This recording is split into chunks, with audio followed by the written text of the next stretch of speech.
Hello. Hello, fam. No, I'll just go ahead and screw the counter. Screw the counter. We're transitioning over. Boom. Look at that. Here we are. Anyway. Hello, everybody. I hope you are doing well. We are halfway through the week, give or take.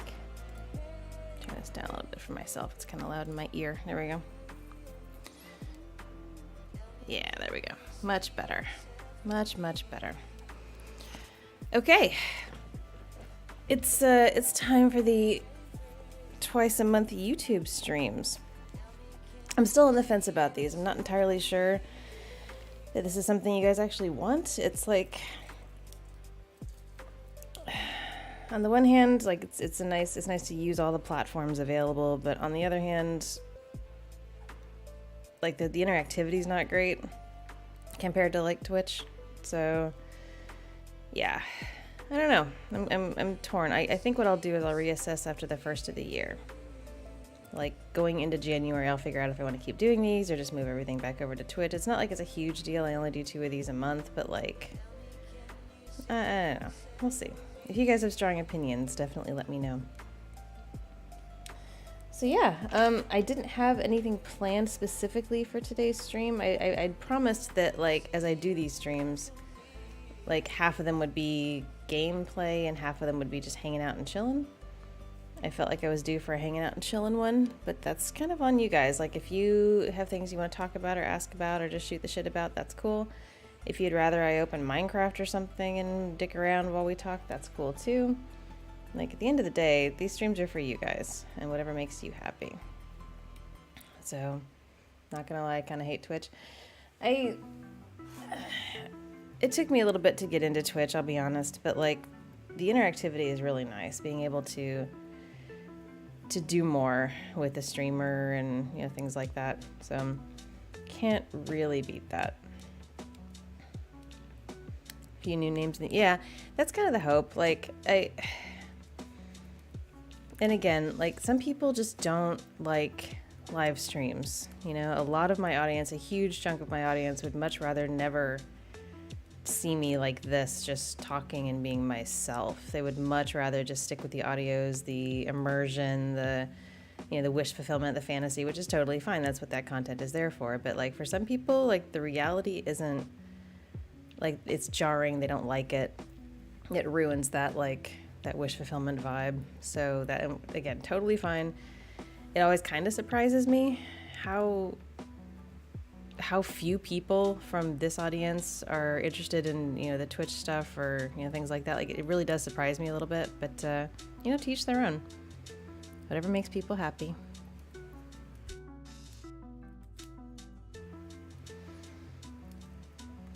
How's your resident Nymph doing? Up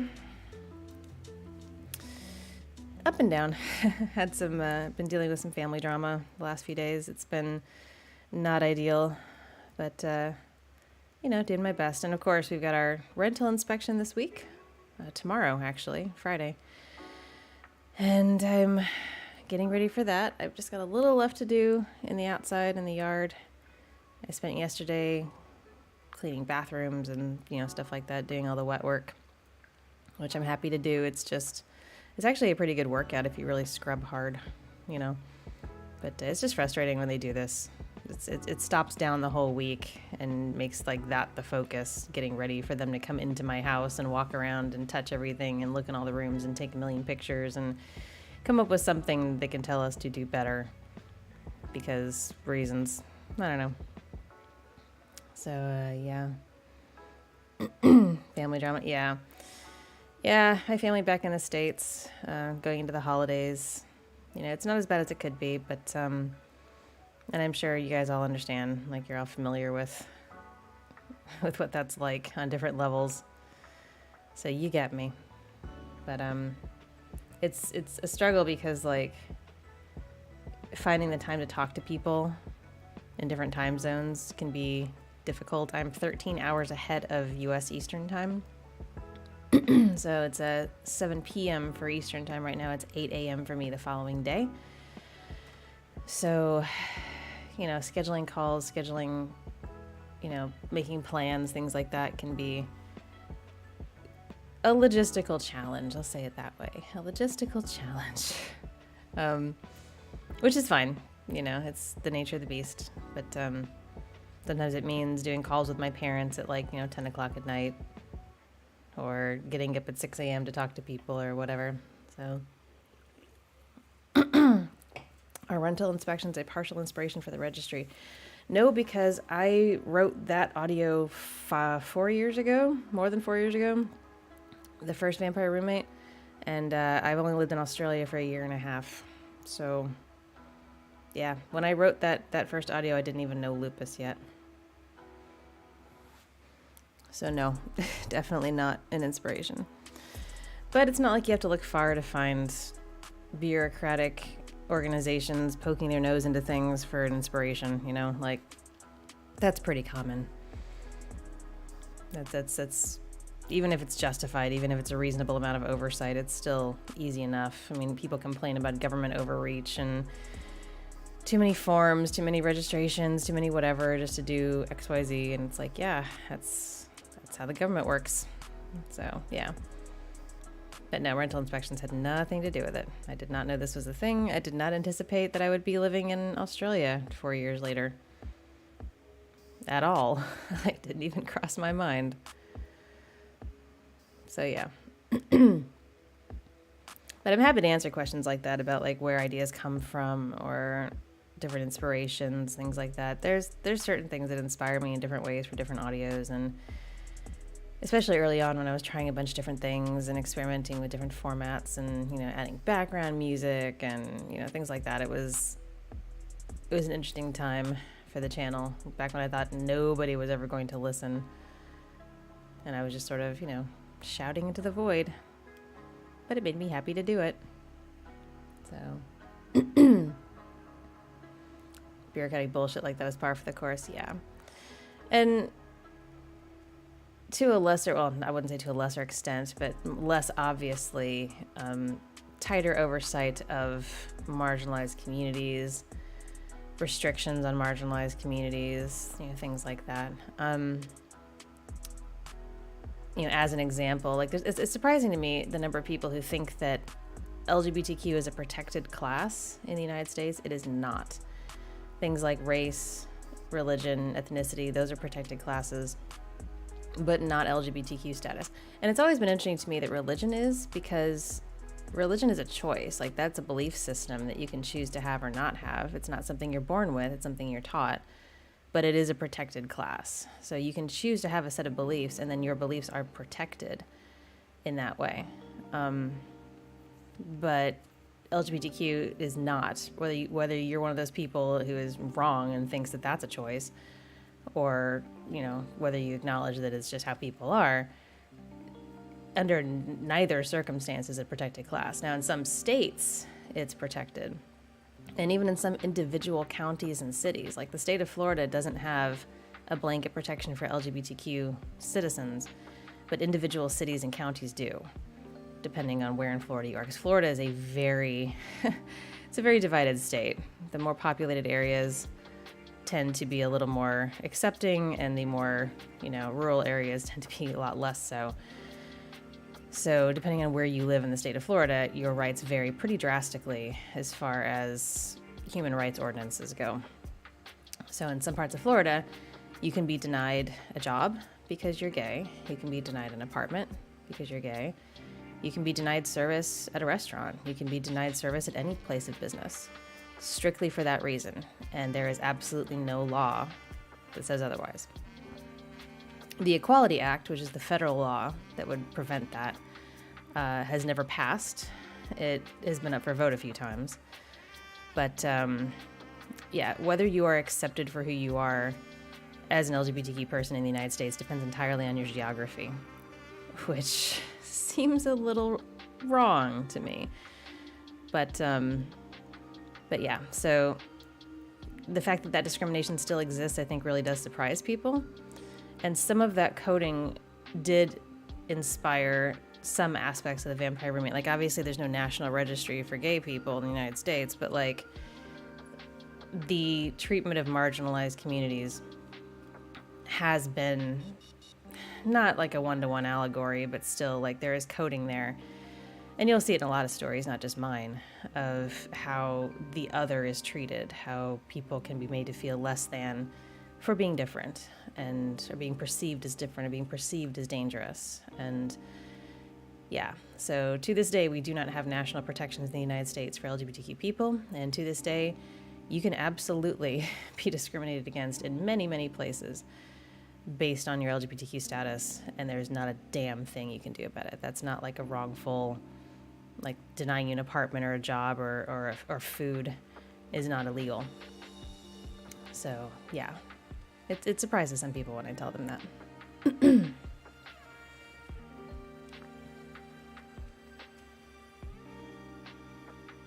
Voidling. The slightly darker tone of the beast. Yeah, my favorite thing about audios like the beast, like the halfling I should say, is that people will comment on them before they finish listening, and then they go back and edit their comment. And I love that. I absolutely love that, because I'll be looking at the comments, and I'll see like 2 minutes ago somebody made a comment about, oh, I love her, she's great, and I'm like, okay, check my watch, let's give it 10 minutes and see what happens. And sure enough, 10 minutes later there's an edit, and they're like, oh, I didn't see that coming. And it's like, yeah, it's kind of my thing though.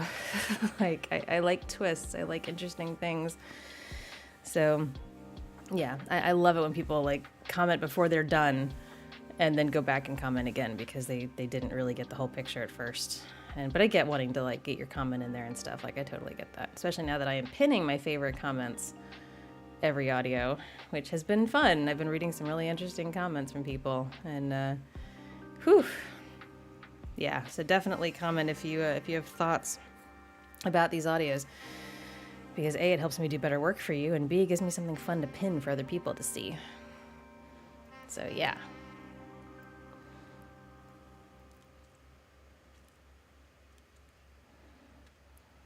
Every time you hear about Florida or Texas, yeah, naked from orbit. Yeah, I get that. Florida, I mean, I really liked living in Florida for some reasons. Like, I don't like shoveling snow, so it was good to get away from that. I really like how everything is very alive in Florida. All the green space. Like, if you don't pave it, it will turn into a jungle. All the cool birds, all the cool animals. Like, I loved the gators. They're so cute. Like, the gators are great. You know, I liked how Florida was very alive. It felt very alive. It had a pulse. And I also liked, theme parks and the fact that, like, especially in places like Orlando, you get a nice variety of, like, things to do and like, restaurants. And a lot of, like, national restaurant chains will open, like, test kitchen type restaurants in Orlando, because they'll get a huge cross-section of the population to test stuff on by putting it there. There and Vegas is another big one. But yeah, the politics of Florida have been problematic for a while and continue to be so. And my parents moved out. They moved to North Carolina. I still have other family in Florida. And I don't think my parents moving to North Carolina was necessarily that much better. That feels like more of a lateral move, honestly, as far as the politics go. But yeah, Florida has the potential to be pretty fucking amazing. They just need to get their shit together. And we'll see if they ever do, I guess. It's not my circus anymore. But I do care about my family who's there, and I care that, that the people living there don't, like, 'cause what frustrates me is people are like, oh, just move if you don't like it. Like, how many people can fucking afford to move?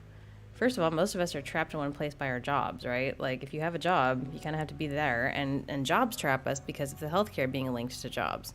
So many people are stuck in jobs they hate because they don't want to lose their health care. So it's like, okay, so you're trapped in the job by healthcare. You're trapped in your area because of your job. So you can't move. And even if you had the flexibility of work to move, who can afford it? The cost of moving is incredibly expensive. So in Florida, for better or worse, parts of it are pretty reasonably priced. Not all of it, obviously. Like, Miami's ridiculous and Tampa's pretty expensive. Like, all the city centers are expensive. But, for what it is, it could be a lot worse. So So yeah, the whole just get up and move thing has never made sense to me because people just can't. They don't have that flexibility. Sometimes they have kids in schools and they don't want to pull the kids out, things like that. So, hell, my parents, they moved to North Carolina. They still go back to Florida to see their doctor because they like her. So it's like an 8-hour drive, and they'll go down there for like a long weekend and like have their doctor's appointments and stuff. And it's like, and when they first moved to Florida, they were still going back to Illinois for their dentist sometimes, because dentist was twice a year. So they'd be like, oh, let's go visit, the family out in Illinois, and we'll see the dentist while we're there. They fucking went to the same dentist for years after leaving the state. It's so weird. But I guess they really liked him. It's Victoria. Will I do a sequel to The Beast? I'm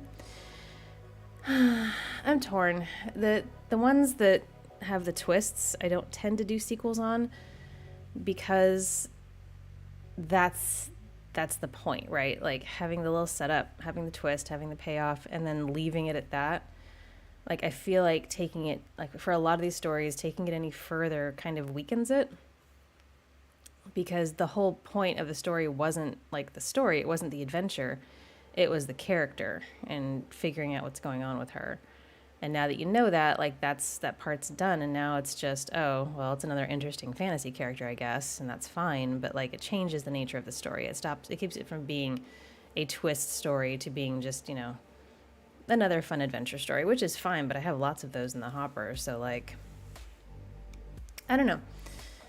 I like I said, I generally don't do sequels of twists, but I also never say never. So if I have a thought or something interesting I could do with her that would still like keep it from just devolving into that very basic adventure stuff, then I might. But I feel like with the twist ones especially, I sort of owe it to the story to be better, to be more creative, to be more thoughtful in my storytelling, because, I like them better. I like the outcome. So if you leave the gators alone, you're not gonna have a problem with them. So the gators in Florida, and I've talked about this before, but it's fun to talk about it again. The gators in Florida are mostly harmless.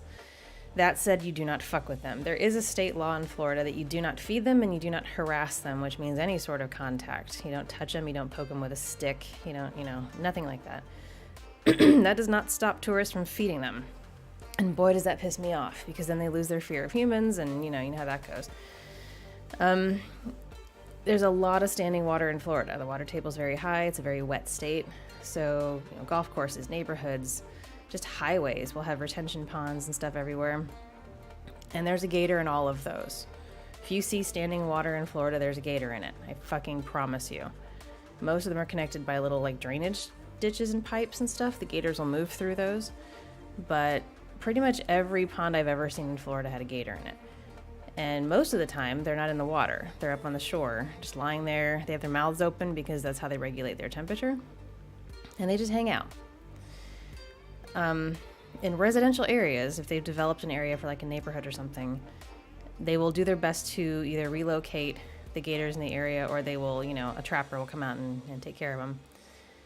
They are also farmed for their meat, of course, but if they come into residential areas, which they do frequently, and the neighborhoods I've lived in always had gators in them, generally speaking, they'll let them get to about 3 to 4 feet before somebody starts to have a problem with it, and then they'll call a trapper to come get it. So I think the longest one I've ever seen in person in my neighborhood was between 5 and 6 feet. That one kind of slipped under the radar, I think. I was taking a walk, and there it was, and it's oh, you're a lot bigger than you should be for a neighborhood. But yeah, the average I would say would be around 3 feet. And then once it starts getting bigger than that, usually it miraculously disappears, and it's wonder what happened to that gator. So yeah, and I don't super love that. The gators were there first, but also there are a shit ton of gators in Florida, so they're not really in danger of going extinct or anything.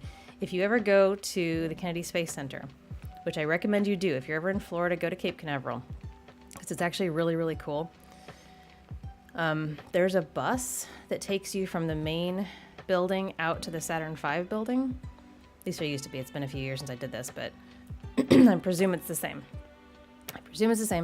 You take this bus out to the Saturn V building, and to get out there, you drive through security, And they very nicely tell you, don't take pictures of security guards, and we're not kidding about that kind of thing. Like, tee-hee, haha, but don't. Like, do not photograph the security guards or anything about the security checkpoint. And then they drive you out, and the island of where the Cape Canaveral is really, really naturey. Like, despite the fact that NASA's based there, there's a shit ton of nature there. There's, like, bald eagle nests in some of the trees, and these fucking nests are the size of houses. Like, they are massive nests. And then along the side, you can, like, as you're driving along the water, you can look down, and there are these little drainage ditches, and they are stacked with gators. And I'm not talking little gators. These are like 8 to 10 footers. They are just lying on top of each other, just completely sacked out, having a good time. Just lying there, doing nothing. But, like, I've never seen so many gators in one place in my life. So if you have a chance to go, like, that right there was cool. Like, the Space Center stuff is cool too, but, like, that's really cool. And then also, if you get close to the water, you can usually see a manatee or two. The manatees are really cool. So, yeah, highly recommend a visit to Cape Canaveral. If you're ever in Florida, it's like 45 minutes east of Orlando. Easy drive, definitely worth it.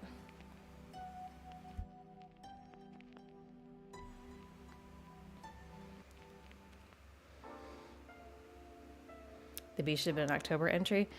I'll be perfectly honest, I didn't think about it until this month. Like, it literally, that was one of those stories that I'm sitting there going, what should I write about?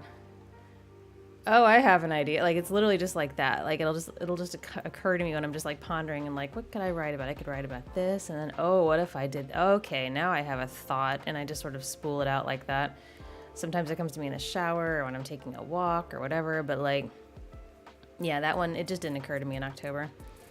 And to be perfectly honest, it doesn't have to. Like, sometimes, like, not every audio I do the rest of the year is comfy and cozy. You know, sometimes they're pretty rough. So, not that this one was rough, but less than comforting, put it that way. Gator tastes weird. I actually really like Gator.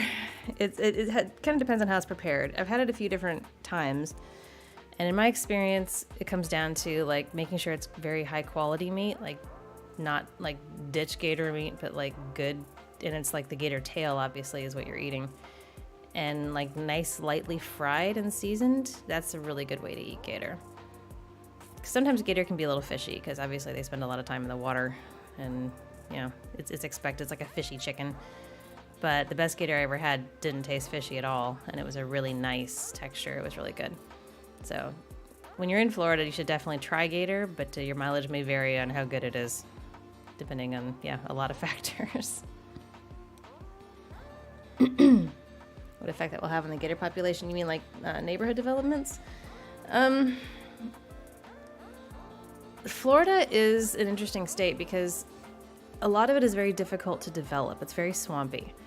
So if you want to develop it, you have to like fill it in with dirt and like make it livable. And there's also sinkholes in Florida because the aquifer, there's a whole thing with like the water table and stuff in Florida that's very difficult to maneuver. Also, a lot of the land in Florida is privately owned, but it has not been unlocked for development. So you'll get a lot of developers who've just bought up like acres and acres and acres of land, and they're just sitting on it because they know as soon as the state authorizes them to develop it, they'll make a fortune. But it's not authorized yet. Florida has, by and large, been pretty good at preserving its green space to a point. Like in the city areas, of course, it's not as good about that. It has to develop. You know, Orlando is a sprawling mess, and I love Orlando, but I'm the first to say it's a sprawling mess, and it's very expensive. And part of that, obviously it's a tourist hub, but there's around 70,000 people, I think, last count, that work at Disney World alone. And all those people have to live somewhere, and most of them can't afford like a whole ass house. Like they have apartments or they have roommates or something like that. So housing and development and stuff are pretty important in places like that. But yeah, a lot of that land is privately owned. They're just waiting to unlock it and then they can develop it. But the cost of developing that land can be pretty rough because of the water, because of the swamps. And I guess over time it's possible that gators and the other wildlife be pushed out. They have almost driven the Florida panther to extinction. There are very few of those left in the wild. I've only ever seen one myself. Other things are thriving, like wild pigs. Wild pigs fucking thrive in Florida. They're doing great. I wish they would get rid of more of those because they are pretty destructive. A lot of invasive species in Florida, anacondas and stuff in the Everglades, they should not be there. They don't belong there, but they are there, and they will do like hunts. They'll host hunts until people go kill as many of these giant snakes as you can find because they shouldn't be here.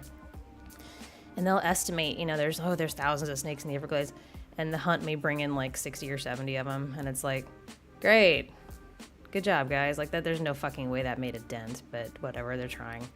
The problem is going to be when those snakes start making their way north. I think they've already had some sightings in Central Florida and stuff. So, yeah, where I lived in North Florida, it was probably a little too cold for the big snakes, especially in the winter. We would occasionally get snow flurries, maybe 1 or 2 nights of a hard freeze. So, still not like a proper winter, but certainly better than down south where they just don't have any winter.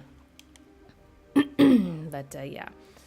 Invasive species. There's also some parks in Florida that have monkeys in them because rich people had monkeys as pets and then turned them loose. So Wekiwa Springs Park, which is in Central Florida, has monkeys that just like live in the trees there. And I've never personally seen them, but I haven't really spent much time in Wekiwa Springs. But if like people will go like kayaking and stuff down the springs and they'll see them up in the trees. So that's fun. I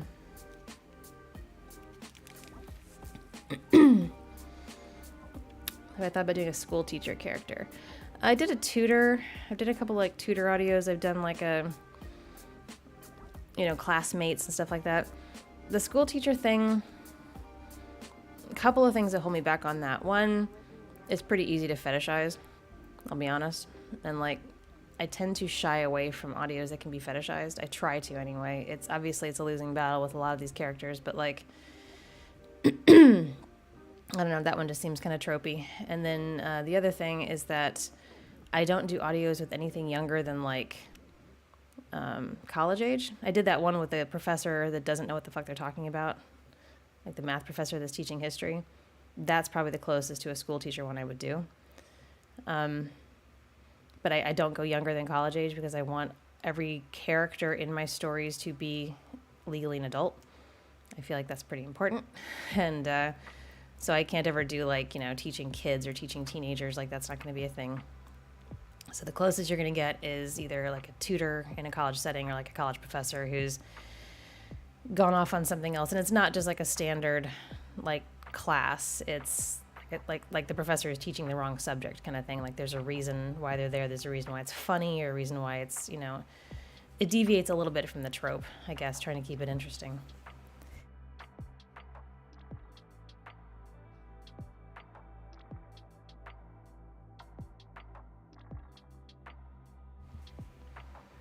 Okay, I hydrated. Wild pigs are hardy. Yeah, wild pigs are, it feels like a good source of meat. And I know pigs are very smart and there's a lot of debate about whether we should even be eating pork and, also the environmental impact and things like that. I get it.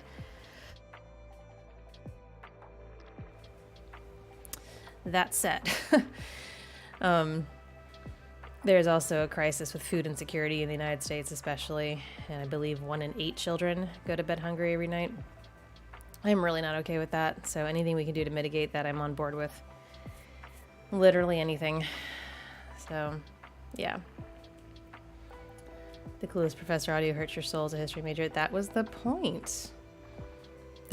I wanted, because you guys know I do a lot of research for my audios. If I'm doing an audio that's based remotely on history, whether it's like the bootlegger or the mythology ones, the Helen of Troy, things like that, I will do a shit ton of research to make sure that it is as accurate as possible to the lore or to the actual history as it happened.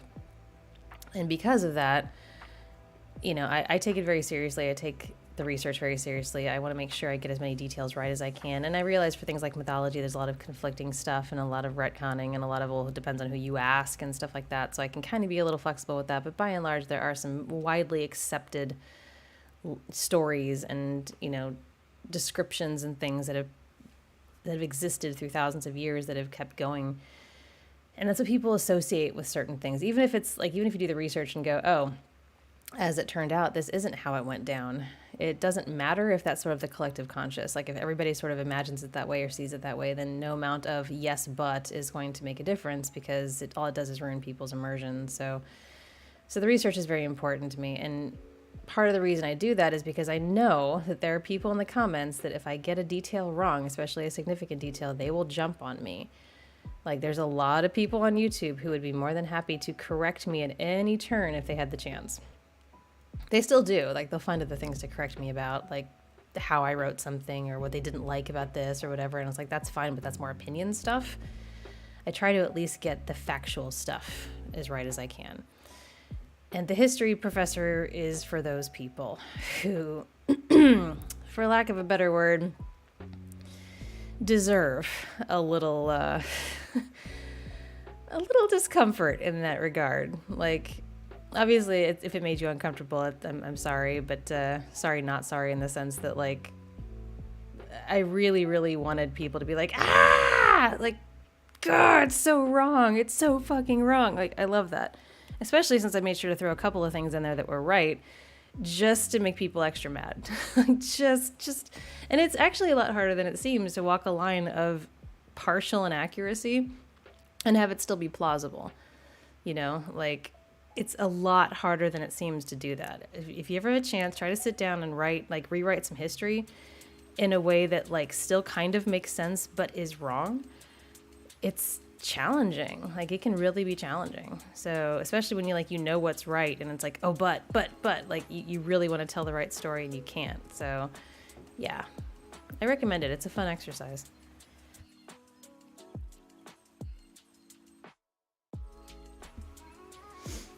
Joan of Arc audio. So Joan of Arc, and I was raised Catholic, so she's a saint in the Catholic Church.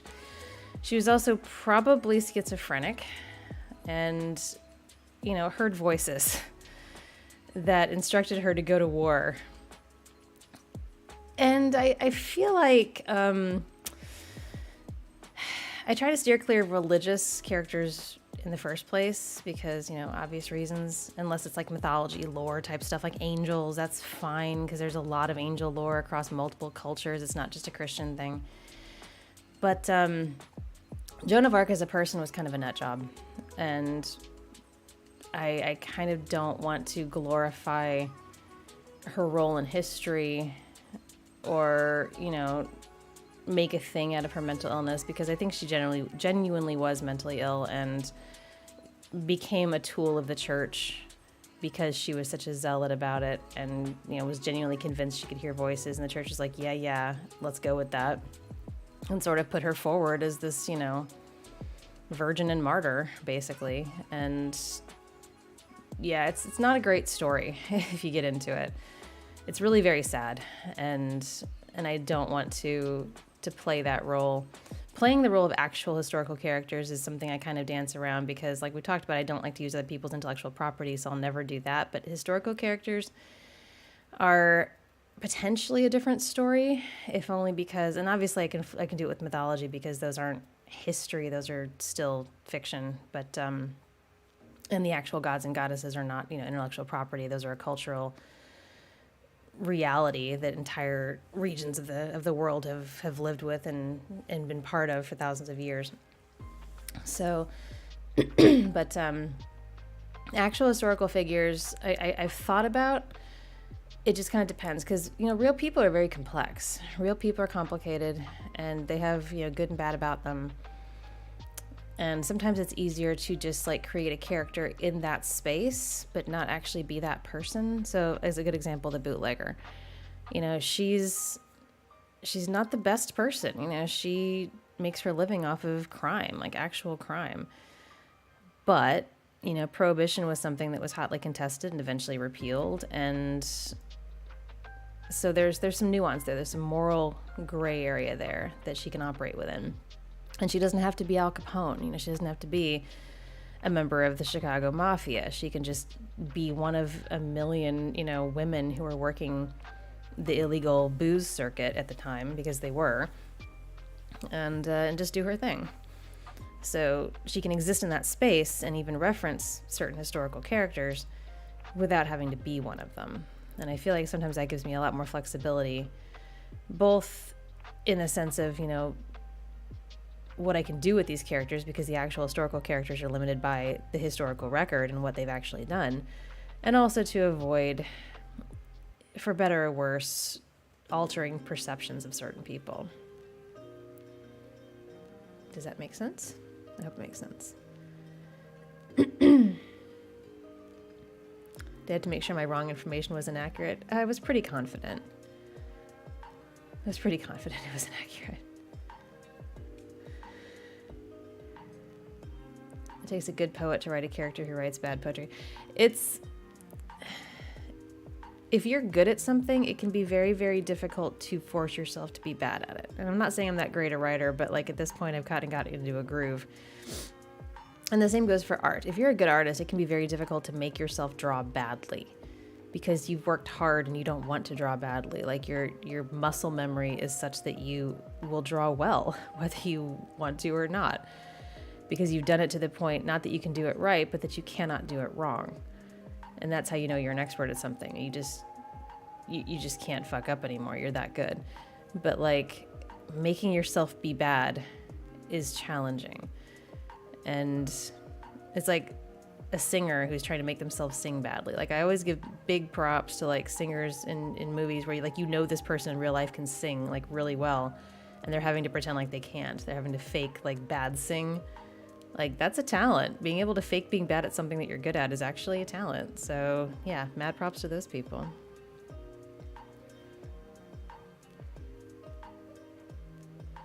The Fate series will destroy some of the figures of history's common perception. Morgan Le Fay. Okay. This is fun too. Okay. The Arthurian stuff, like some of these things came from Olympian patrons. And Olympian patrons, at that level, they have access to me. We do a monthly call, a 30-minute call every month where they bring ideas to me for audios and we talk about it and I say whether I can do this or not, or what the logistics are of this, or if this would be a good audio or something like that. And we hash it out, and then I go off and write the script and make the audio. And to date, I've never had an Olympian patron be unhappy with the results. Like many of them just come with an idea, like what if it was this and this? And it's like, okay, I can write that. And I will go write that and then, give them credit for the inspiration, and they're happy with it. They're happy with how it turned out. Frequently, I put my own twist on things. I put my own flavor on things. I might tweak things here and there if it doesn't really work in an audio format or the story isn't really flowing or pacing well. But by and large, yeah. Morgan, the Arthurian stuff was all Olympian stuff. Frequently, I will hold a story, like if that particular patron no longer wants to tell that story, or if that particular patron is no longer a patron or whatever, I will shelve it rather than take it forward myself. In part just because if they want to come back and work on it later, the option's there, and also in part because there's a part of me that doesn't really feel like it's my story. Even though I'm the one writing it, it still feels like, out of respect, I'm just going to kind of hold on to it. I do have, like, if I wanted to, I could go back and pick those up again. I think about it sometimes. There's a few in that category that I would like to go back to. But they're not priorities for me, so I don't. I hope that explains it. Because I grew up a big fan of Arthurian stuff. And an interesting thing that happens when sometimes an Olympian patron will come to me with an idea and it's based in a lore, like a mythology or Arthurian legend or something where there is an existing lore. And I read The Once and Future King and The Mists of Avalon and all those things when I was a kid. Like I was deep in the lore on a handful of things. I was deep into Arthurian legend. I was deep into Greek and Roman mythology. I was deep into Egyptian mythology. I dabbled in Norse, didn't really get fully into that. Yeah, I think those were the big ones. So, nerd kid, super into those things, just to paint a picture. And that's where I'll sometimes get my hackles up a little bit, because a patron will come to me and be like, hey, let's do this, this, and this. And it's like set in an existing lore, existing mythology. but it doesn't fit that universe. It doesn't fit the story. The characters aren't behaving as they would in the story. They're not, like, that is not what that character did, or that is not how that character acted, or they're assigning, you know, traits to Merlin or to Galahad or something that that character didn't have. And it's like, I will hit the brakes on that shit. Like, nope, that lore is established, and here's how it went down in the story, and I strongly recommend you read The Once and Future King. And it's like,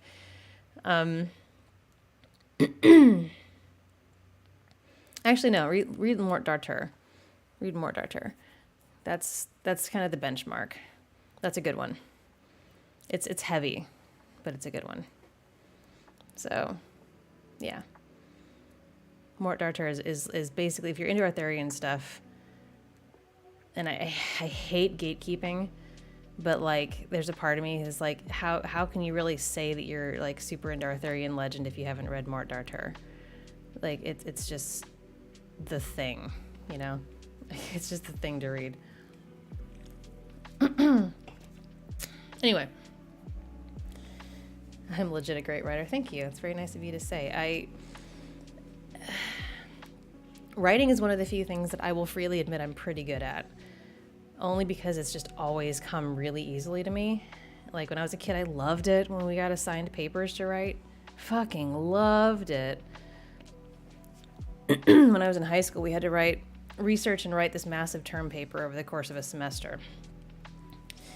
We had to do all this research. We had to, you know, show our research, which was kind of weird. We had to like write things on note cards and show the teacher that like we were doing all this research. Like, each individual note card had a different like point or argument or reference or quote or something we were going to be using in our paper. It was a little strange, but like, this was their way of showing that we were actually like doing the work and like writing stuff down as opposed to just like copy pasting everything. So the note card method, I guess. And they would crank out these papers, and they were position papers. We were taking a position and we were defending it. And the position we took was entirely up to us. My position was, I was taking a stand against horse racing, which, looking back, seems a little obscure. But I, at the time, had strong feelings about horse racing and the corruption in the system and how young the horses are when they're taken to the track. They're not fully grown. Their bones are not fully fused. The outcome for the horses that fail, you know, things like that.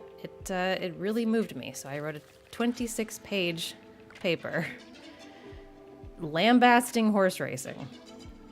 And I even went to my old writing instructor, to get quotes from him on what he thought of the industry and stuff, because I knew he had some strong feelings.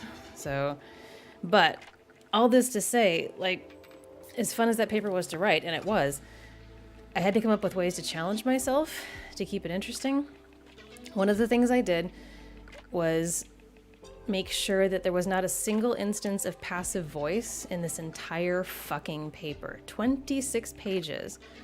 And the only passive voice would be in a quote, because I couldn't change that.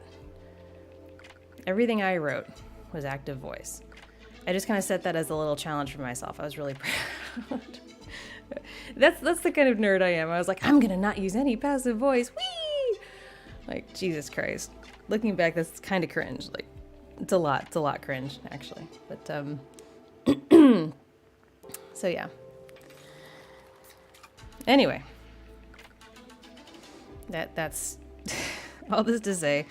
I like writing, so I think because I like it, I've always kind of been okay at it. And that said, I've never been able to just like sit and write a novel. Like, I'll sit and write like 70 pages or something and then go, I don't like this anymore. And I'll just, throw it away. Like, I haven't really been able to assemble a long, coherent story in a way that makes me happy with it. I keep thinking I might try again. I've got a couple of ideas, because it's fun to write like fantasy type or science fiction type stuff that touches the cultural, like the zeitgeist of the time. And as we look through history, you look at things like monster stories or alien invasion stories or things like that, and you sort of look at the culture at the time that these stories come out and what makes them stand out as, moving. And frequently it's because, the monster in the story is a representative of some, scary class or cultural insecurity of the time. People were afraid of communists in the 50s, and so like body snatcher narratives were very popular, or invasion narratives were very popular. Now we get a lot of AI stories. Like the monster of the week right now is the AI that you can't turn off. Like that's very, very popular. For a while there it was vampires, woo, but like the whole turning it on its head. Now vampires are sexy and fun and it's okay to like them. And like up until that point, it really wasn't okay to like them. And now it's like, oh, vampires. Yeah, sure. They're great. Like they're hot. Okay. Like if that's the thing we're doing now, that's cool. But I have a few ideas as far as the cultural insecurities of our time beyond AI, because AI is a big one. And I feel like that one's being done to death, honestly, and it should be. But I don't really have much to contribute to that. I have some other ones, though. I have some other ideas of things that people are low-key or subconsciously concerned about, or maybe should be, that I think I could have some fun with. So I might play with some of those. The only good thing that comes out of a racetrack are mint juleps. You are not wrong. Yeah. If you spend any time, CZ, you're not wrong. Like if you spend any time around horse racing, it is a pretty awful industry.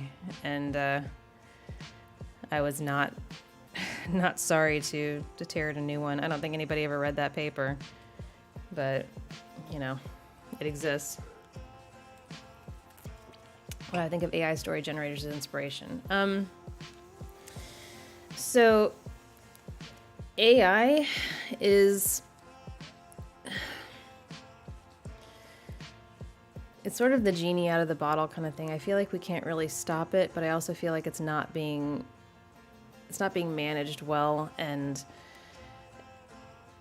my concern is that like there's inspiration is one thing,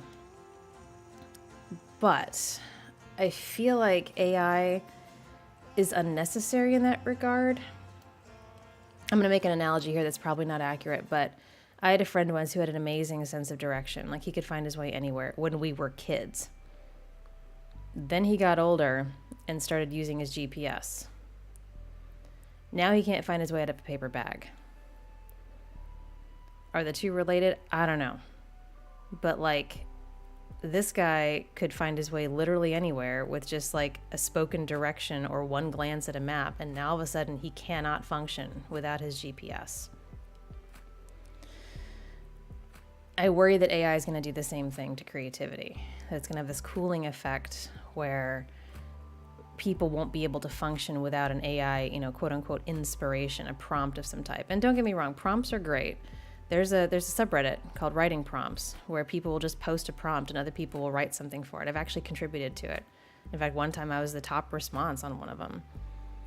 I really enjoy that sort of thing because I don't always have great ideas off the top of my head, but I mean, hell, I'll even like bug my friends and be like, quick, I need an idea for a story. Like, what you got? What do you got for me? What's in the hopper? And then once they say like a single sentence, I can take that and just run with it. Like, just give me that prompt and now I've got a story. But sometimes coming up with that initial idea can be hard. So prompts I'm on board with.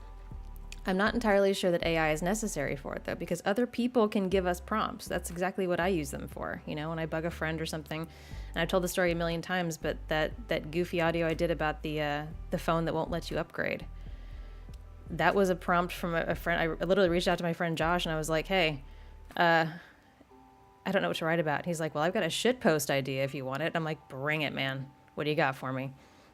And that's how that phone came about. I was like, love it. Fucking love it. Here we go. Yandere's cell phone. The only time I'll ever do a Yandere audio, it's a cell phone. But like, that sort of thing. Like, we can poke our friends. We can just throw shit at the wall and see what sticks. We can read other stories and see if anything inspires us. I worry that AI is going to make us lazy and dumb because it's too fucking easy. And I also worry that it's just fucking with everything because like a lot of the quote unquote plagiarism checkers that universities and stuff are using are inaccurately flagging things as AI when they're not.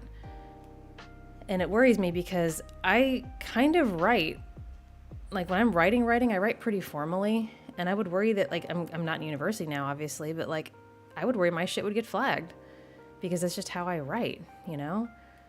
So like, if you happen to write in a style that the system thinks is AI, like, how do you prove you didn't? Like, you shouldn't have to prove a negative. The burden of proof is on the person making the accusation, but like, that isn't how it works, you know? It should be, but it isn't. So notwithstanding the incredibly negative impact of AI on things like art and voice work for that matter, we get this cultural shift away from generating creativity and into expecting something to do that for us, which when used as a building block is possible, but I still don't feel like it's ideal compared to the alternatives, and I don't think it's ideal considering the implications of where that might go and where it has gone and where it continues to go. So, yeah. I've always loved your work. Hope you'll always keep doing what you're doing. Thank you. Thank you, fan of Moon Silk. That's very sweet of you.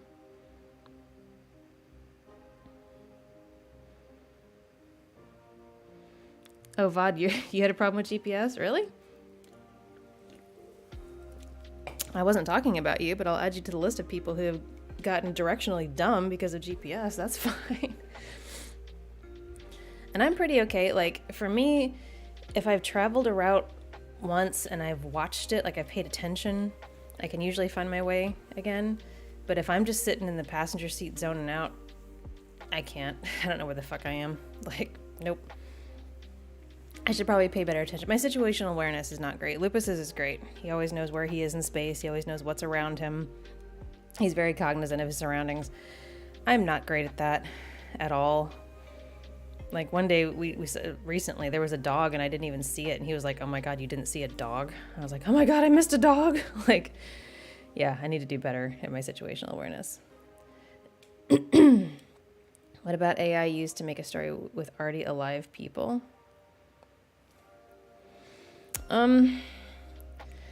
Again, I hesitate to support AI as a full generation tool, either generating art or generating stories or generating voice actors or things like that, because of the chilling effect it will have on the industry. Because you saw during the strikes, a lot of the studios wanted the right to scan their actors and own their likenesses in perpetuity and be able to insert them as AI in the background of shows and movies without compensation. So their likeness would no longer be their own. And that's fucking terrifying. And B, they were looking for the right to, or they were looking to protect the rights to allow AI to generate written content, scripts and things like that, which would effectively put writers out of a job. And AI isn't there yet. Like, it isn't yet to the point where it can completely replace writers. But it's learning really fast. People are giving it a lot to work with.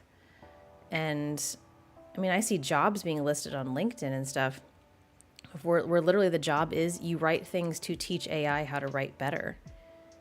Like, these are writing gigs, and the whole job is just, training AI. That's fucking terrifying. Like, you're training your replacement. And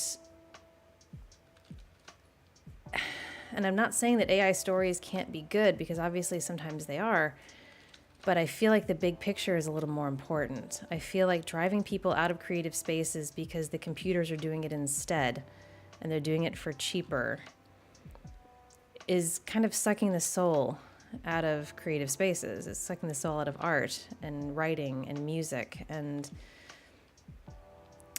it just breaks my heart to think that, like, when you think about it, the promise of technology was that eventually the technology would take on the monotonous tasks, the things that nobody really wanted to do, the busy work, so that the rest of us could focus on creativity, could focus on growing our potential.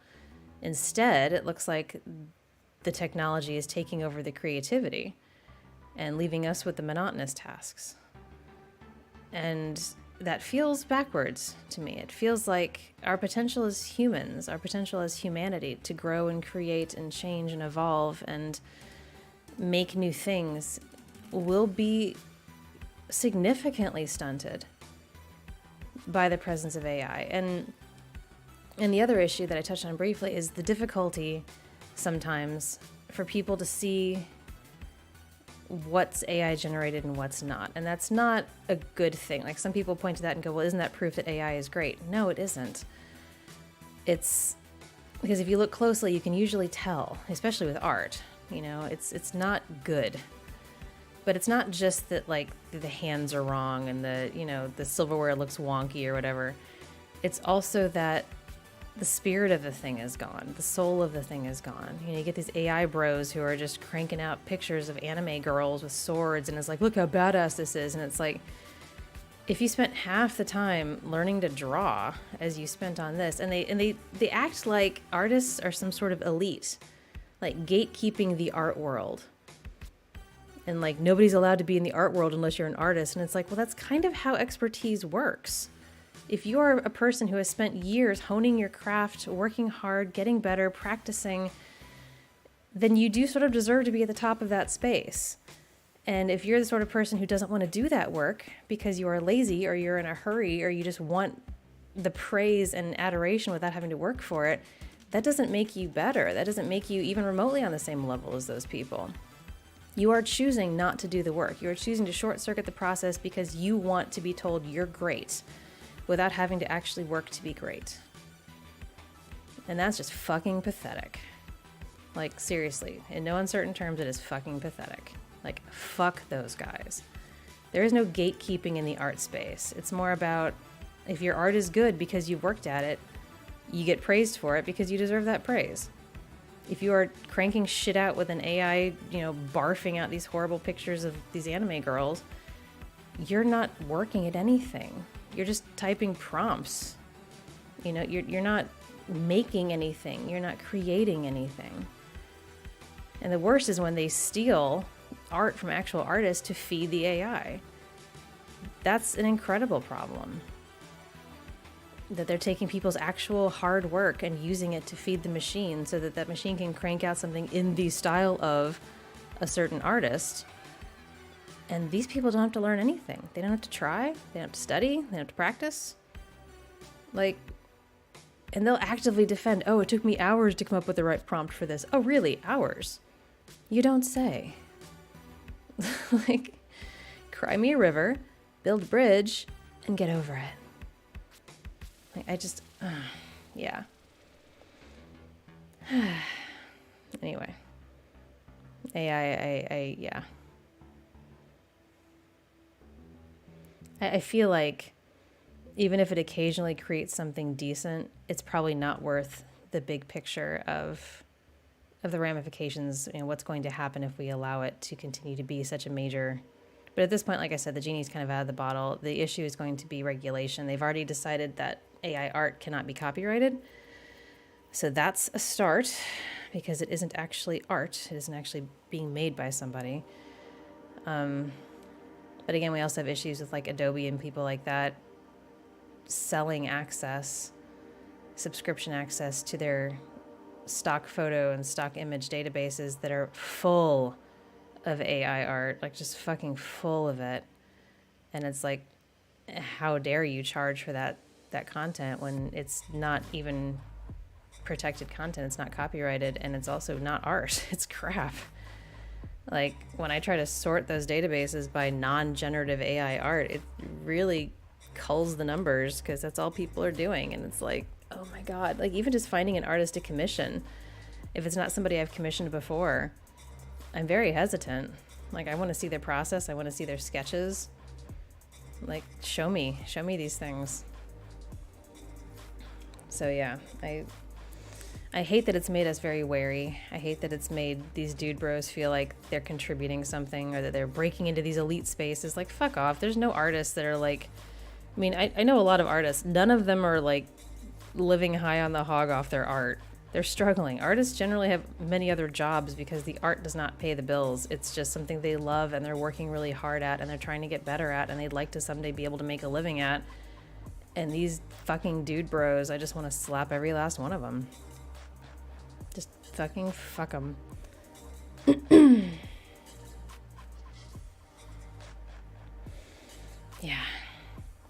Yeah, exactly. AI should be used to give humans time to make more art. That's what we were promised. That's what we were always promised. That's like the Star Trek promise. We will let technology handle the bullshit, handle the running of things in the background so that we can all focus on achieving our potential, reaching our maximum potential, learning and growing and becoming the best version of ourselves, reaching that peak of Maslow's hierarchy, the self-actualization peak, because the bottom tiers would be handled by the technology. Our basic survival would be handled. Our structures, our shelter would be handled. Our security would be handled. So we could focus on other things. And it's exactly the opposite. And it's just so fucking baffling that this is where we are with it.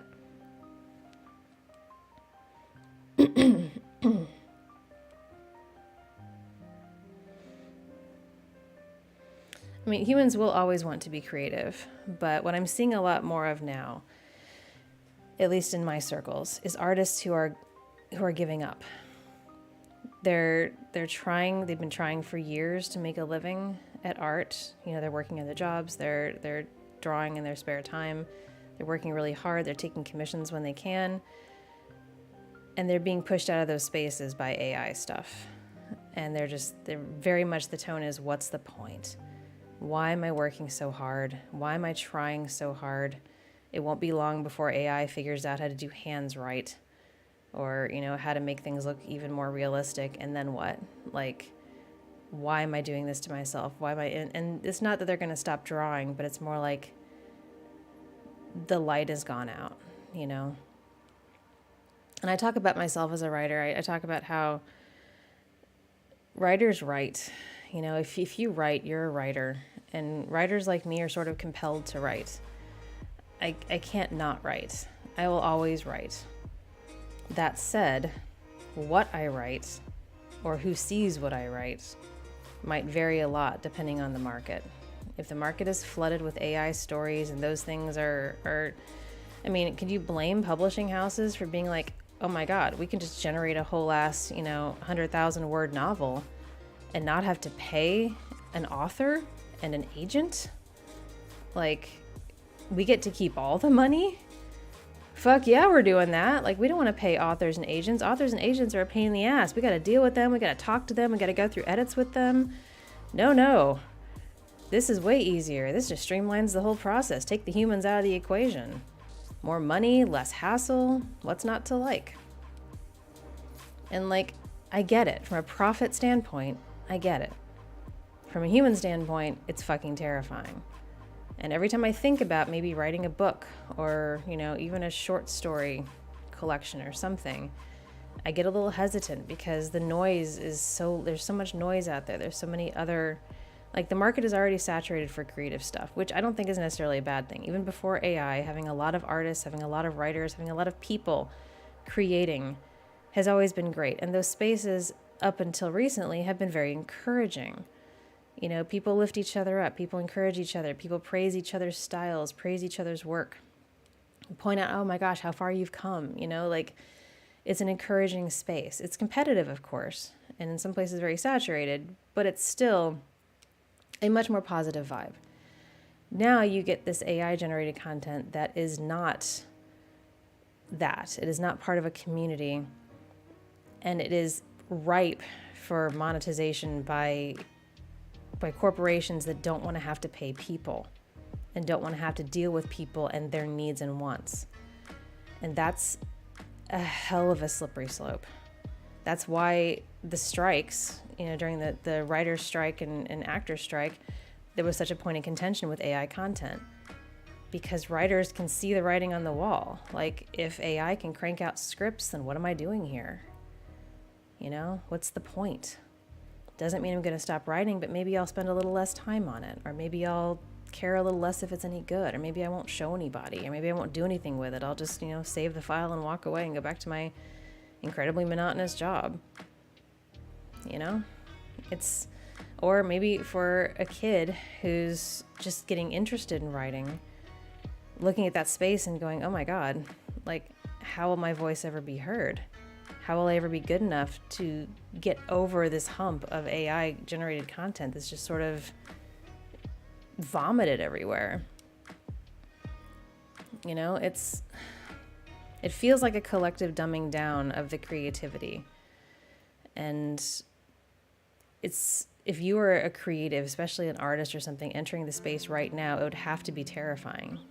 You'd have to be like, oh my God, what am I going to do? Like, how can I compete against things that are just computer generated? And then how do I prove that my stuff is better, that my stuff has value, that my stuff is worth supporting? How do you prove that? And that's always been an issue for creatives. We've always struggled with, how do we get people to support us? How do we get people to like what we make enough to want us to keep making it, to support us to a point that we can keep making it? Because obviously, like, everybody needs to eat. And people are like, oh yeah, I like to watch shows, I like to listen to music, I like to watch movies, but I don't want to pay for those things. And it's like, well, then you don't get those things. You know, creatives have to eat just like anybody else. And if you don't support the people making the content, there won't be any content. Like, that's just the economy. You know, that's just supply and demand. So, but now, like, if they can just get it all through AI, that tune is going to get louder. That tune of, why should I support? Why should I give anything to somebody who's doing this work when I can just get it for free somewhere else? You know, it's something that we've already been beating our heads against for years. It's something that I beat my head against on YouTube constantly, because YouTube, being a free platform, allows people to consume my content entirely for free. And because of that, they feel like not only are they entitled to it, but I'm out of line for suggesting that maybe they would want to support it. You know, I'm the one out of line for saying, hey, I'm putting my time and energy and effort into this content. If you would like me to keep doing that, please help me make sure I can. And they get offended by that. That toxic view is only going to get worse thanks to AI. Because it really will become a case of, well, fine, I can get it for free elsewhere. What the fuck am I doing here? So yeah, that's the fear. Yeah.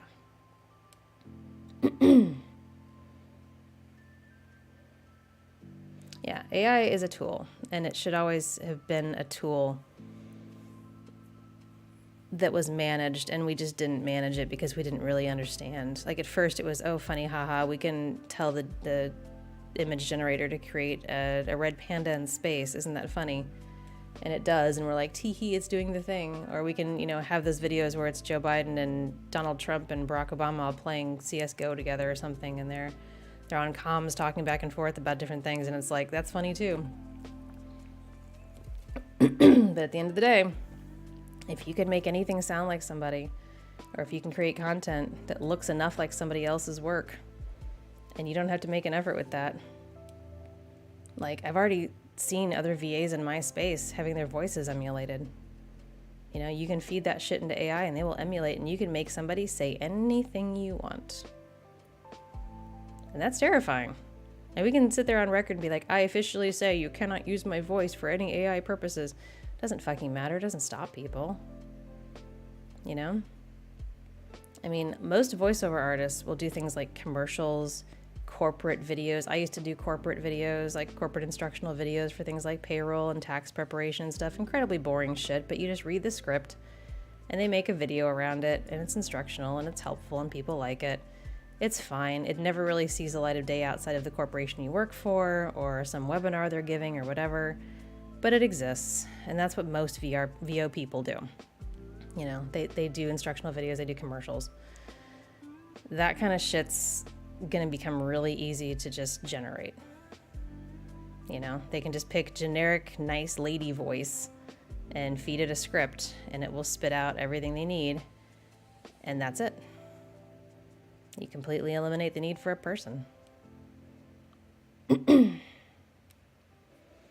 Charlotte, thank you for the super chat. The ultimate question at the end is, why bother? Yeah, and obviously why bother is a philosophical conversation that gets to the depth of humanity and existence and everything else that we don't have time for today, but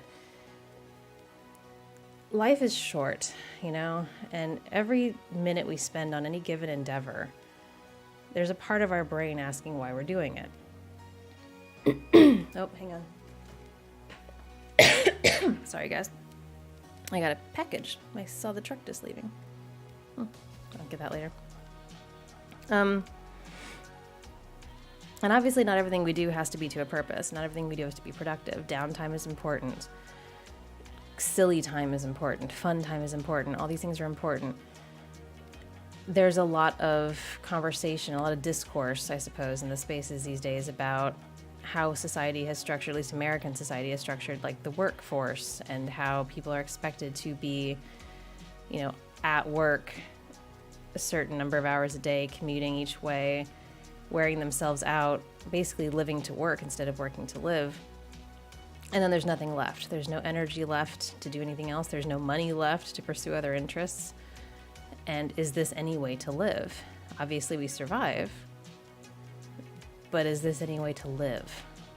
Is this it for us? Why bother? Like, if this is it, why bother? And it's a perennial question. I mean, for a lot of us, it comes up a lot. Like, why am I doing this thing?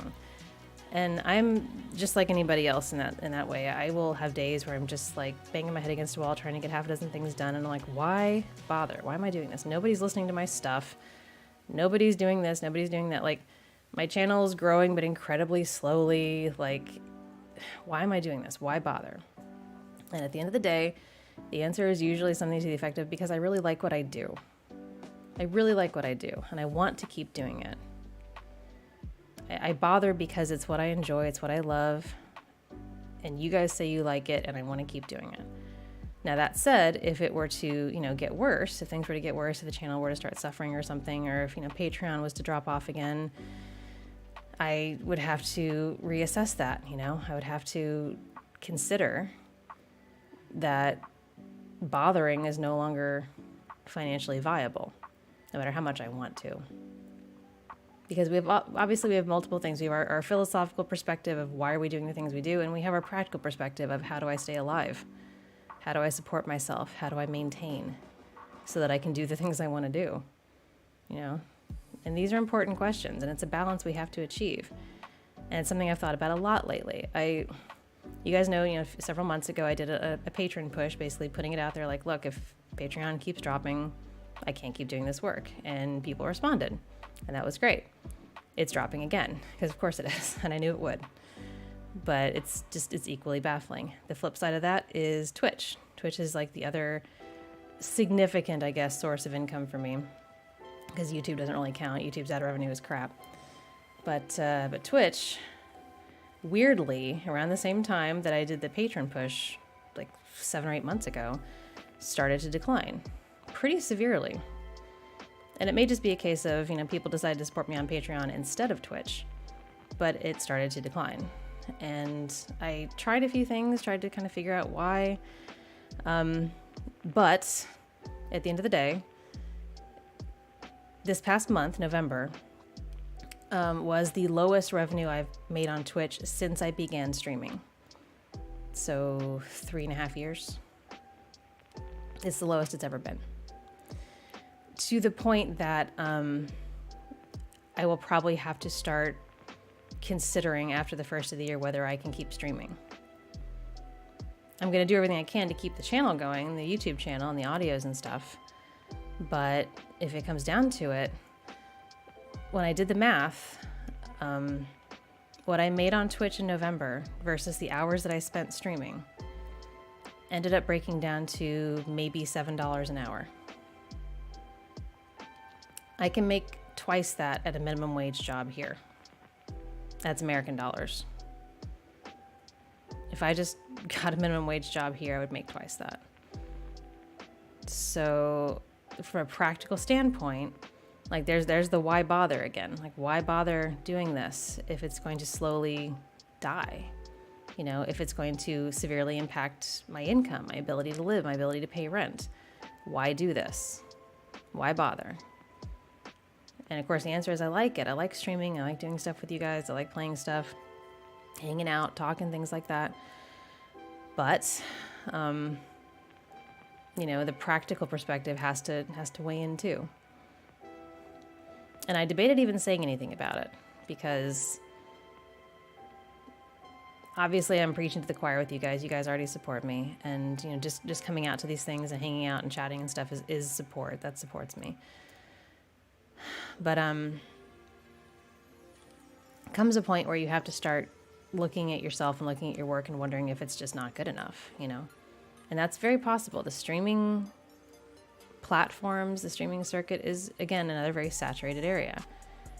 And it's very easy for me to think that, you know, maybe what I do just is not good enough. You know, maybe it's just not good enough compared to, you know, VTubers with, you know, much better models or much more flashy models or 7 or 8 different widgets going on screen and things like that. I can't, it's not me, so I can't really do that.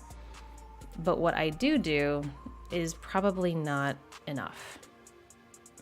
It's not enough to gain and retain the support that I would need to keep doing this for a living. So, and that applies in a lesser sense to the YouTube channel as well. The gain and retain part is where it tends to fall apart. Some channels, you know, they grow, they do great, they get more and more patrons, that's amazing. And I'm especially frustrated with Patreon because they did that thing now where they've changed it so that when people go to my Patreon, they see a total number of members. Yeah, more than half those members aren't paying. They're just free members because they follow my Patreon, but they're not actual patrons. They're just hanging out.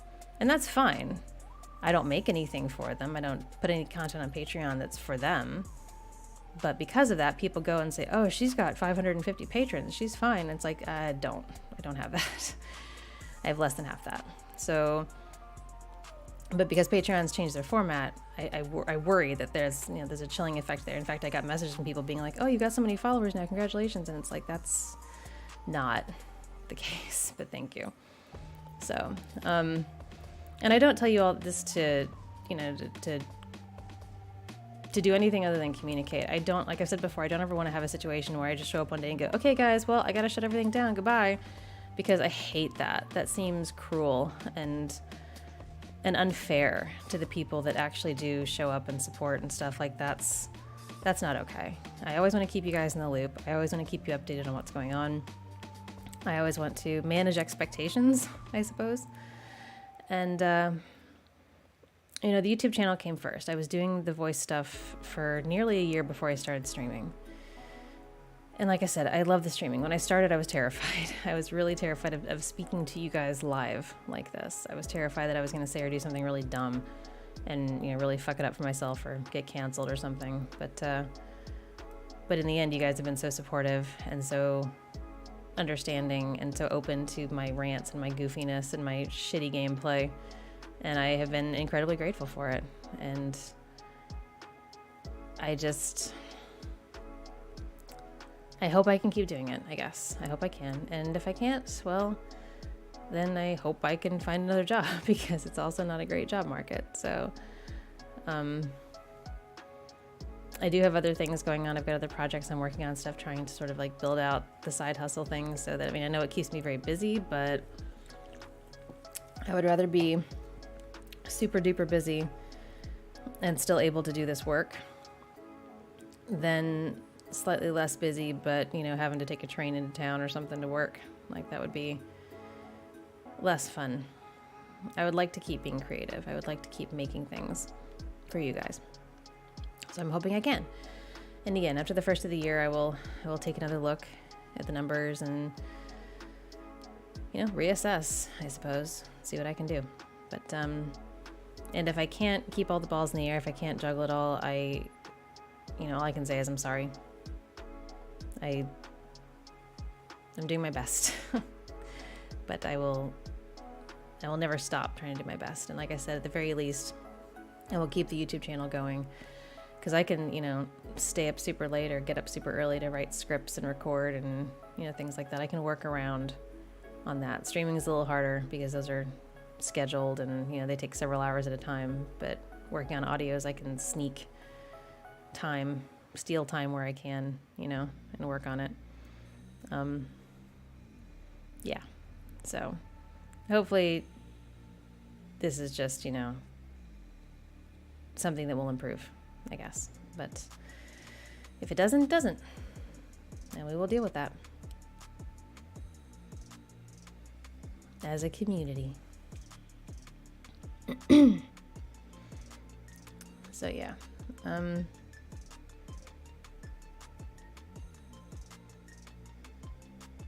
What happened to NG? Your rogue energy was stolen? What the hell? Maybe it was put in the wrong box. Yeah.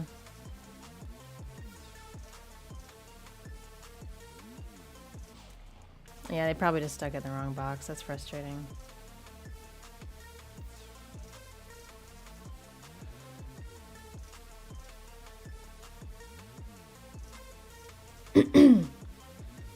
Tried to explain ARPs before. Like audio role plays, right? That's what you mean. There's a lot of acronyms in this space, so I want to confirm that you mean audio role plays.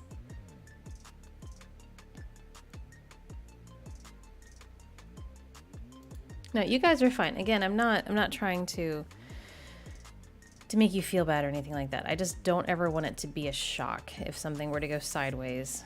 Like, I don't want to shock you guys and have you feel like I left you out of the loop, you know? Like, I feel like, you know, this is a community and I'm a big communicator. Like, that's my thing. I like to communicate. And I feel like there's no reason to not keep you guys in the loop. Like, I'm all about pulling back the curtain. You know that. Like, there's no mystery to this work. You know, I write scripts, I record scripts, I edit the stuff on Audacity, I render it out, make thumbnails, render it out through Lightworks, dump the whole thing on YouTube, write up my descriptions, mark my monetization, and send it your way. When they fucked with the monetization settings, I made sure to broadcast that shit to everybody. I'm not okay with it. It's bullshit. You know, it's... When Twitch does something stupid, I'll broadcast that to you. Like, I don't... As much as I use these platforms, I don't have any loyalty to them. Because they are not... They take advantage. You know, and we talked before. I've shown you guys my numbers before of like the amount of views I get on my channel versus the amount of ad revenue on YouTube. Or the fact that Twitch takes half of every sub. Every sub, Twitch takes half. That seems like an unnecessarily high percentage. Especially if you're trying to encourage creator participation. And I get that as a platform, it can be, you know, they have to walk a line of how much they provide versus how much they take. But the corporate greed is strong. And I will always, always call that shit out. Even though they are the platforms that I use, they are not perfect and they deserve criticism just like everybody else. So, yeah. How to explain audio role plays. So I can tell you how I got into it, and maybe that will help a little bit. Maybe we can unspool this a little bit. I got into it through ASMR. I started watching ASMR years ago, like a really long time ago, and would fall asleep listening to ASMR videos and stuff. There were a few, like, I've talked about this before, like Maria Gentle Whispering and Ephemeral Rift and people like that I would just put on. And once I knew what ASMR was, once I, looked it up and was like, oh, okay, that makes sense. That explains why my scalp tingles when I get a haircut or, things like that. Or why, I get this like weird shock of energy on my head when somebody whispers in my ear. Okay, that makes sense. This is a thing. And it was just so soothing that I would use it to fall asleep. The roleplay stuff, like YouTube being YouTube, recommending things to me, like YouTube saw, because it watches everything, that I watch anime and also that I listen to ASMR, so it started showing me audio roleplays with like anime thumbnails. Some of them were based directly on actual animes, like My Hero Academia, things like that. Like that was coming up a lot for me at the time. So I listened to some of those and I was like, huh. So this isn't ASMR, clearly. But it's also not like a radio show where the listener is just this passive, audience that's observing but not participating. Like the fact that it's immersive and the listener is part of the story, that part kind of intrigued me. And I started listening to those more and more and just sort of, and then I kind of like, as YouTube fed me more of them, I started finding like the comforting kind of ones. And I was going through some stuff in my life at the time, so the comforting ones were surprisingly comforting. And I was like, huh, okay. And there was a part of me that was like, this is a little weird, but I kind of get it. Like, I kind of get having somebody talk to you and just be like, you know what, it's going to be okay. Or, you know, it's fine. I'm here. I got you. Or on the other side, come on, we're having an adventure. Let's go. You know, it felt like a step up from being a passive observer. Like TV and movies and even books, to a lesser extent, are very passive media. You consume by putting your face in front of it, and the story is presented to you, and you just observe it. You know, this is not immersive. You're just watching something unfold, and that's cool. And obviously they can ruin it for you by breaking the fourth wall or doing something anachronistic or whatever they do that can make it feel wrong, and that will knock you out of it. But you're never really a part of it. You're just sort of pressing your face against the window, which is fine. And obviously there are people that get very attached and they think they are a part of it, and you know, that's not super healthy, but whatever. But the audio role plays, you know, they felt like they took it a step further. It was, you are a part of it. You are part of the story. And even though the story is going to play out in a certain way, because it's not like a choose your own adventure, you can't change the responses, it still feels like you are in it. And if I do my job right, it really feels like you're in it. Like I always get a tickle when somebody leaves a comment to the effect of, every time there was a pause and I had a mental response, the conversation continued as though my response was the correct one. Like, people love that shit. They love that when their mental response to my character in a conversation is the response I was going for, and then I respond accordingly. And I try to set that up pretty well. I try to make it clear what the listener is saying in this situation, what role you are playing as the listener. And then I continue the conversation, and it's like, that's supposed to feel that way. It's supposed to feel like a give and take. Even though you're not really contributing, you have been invited to occupy this role. You've been invited to be a part of it. And so it is more engaging, it is more immersive. Obviously there's no visual component, but sometimes I really like that, because it's like you can listen to it at the gym or while you're doing yard work, or you know, when you're trying to fall asleep. You know, you don't need that screen component. You don't need that visual aspect. And obviously those are good too. And there's plenty of ASM artists who do the immersive, you know, role plays that have a visual component. Those are great. But I'm not always in a position to look at the screen, you know. And when I do yard work and stuff, like I'll listen to music or I'll listen to audiobooks. I've kind of gotten into those lately.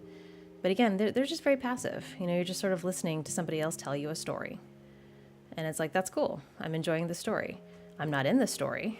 I'm not a part of this story, but I like it. It's a good story. So for me, the big draw of audio role plays is I want to hear a story, kind of like an audio book, but I want to be more in it. I want it to be something that I feel like I'm a part of. I want just for a little bit to sort of escape into this thing where I am somebody else, or somebody is acting like I am somebody else.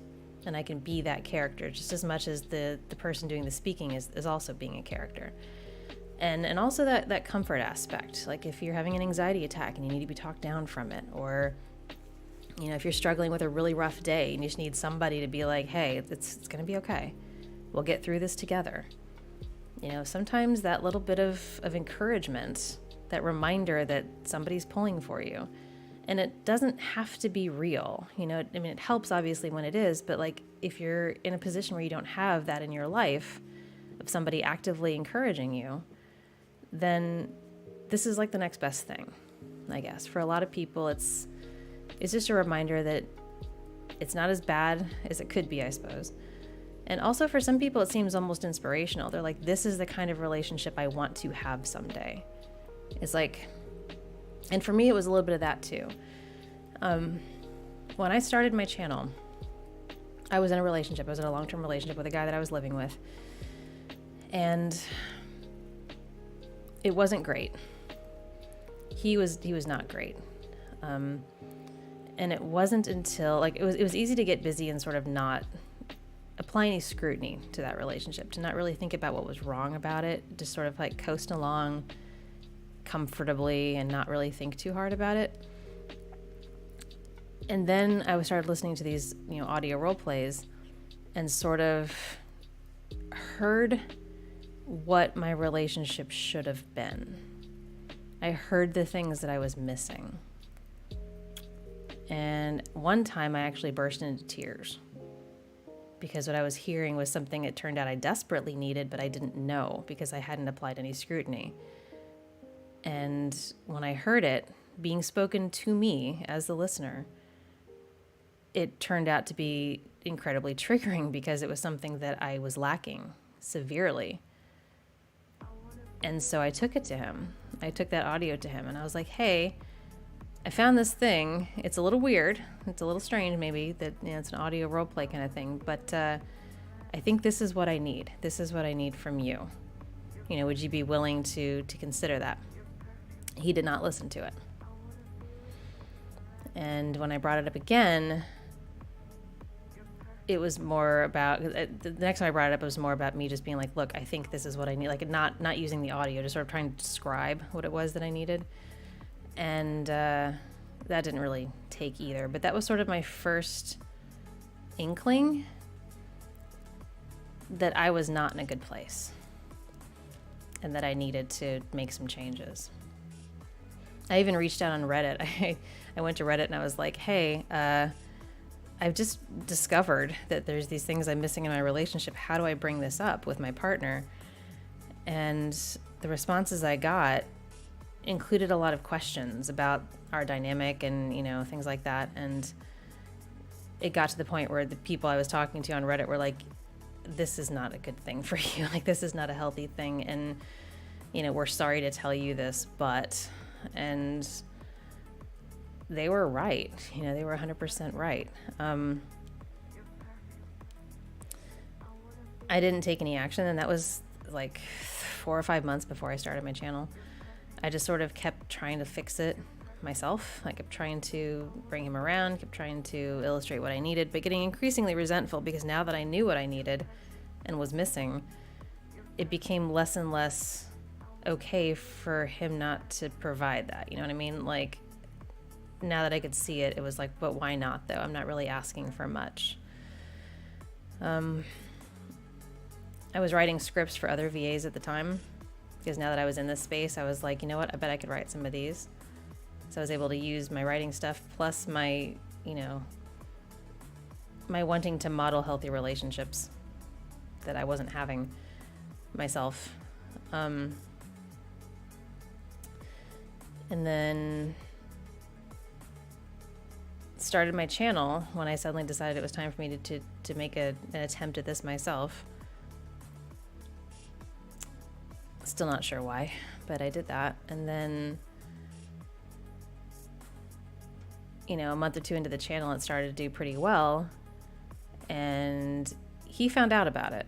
Like, I told him, I was like, hey, I'm doing this project on YouTube. I'd really appreciate it if you didn't go looking for it, but like, I'm writing scripts and I'm recording stuff, and I basically had to tell him because we were taking like a week away somewhere and I was taking my microphone with me, so I needed to explain myself.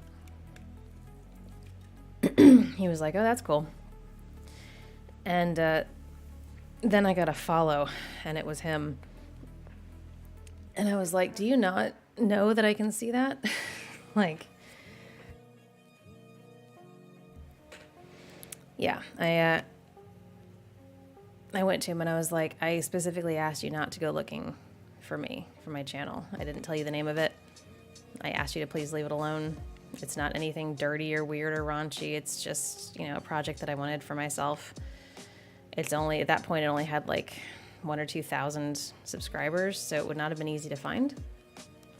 He went looking anyway and subscribed. And I was like, yeah, no, I can see you, you dumb shit. Like, I literally see you subscribing. So he unsubscribed. But at that point, it was like, I wasn't comfortable. It felt like a boundary had been crossed.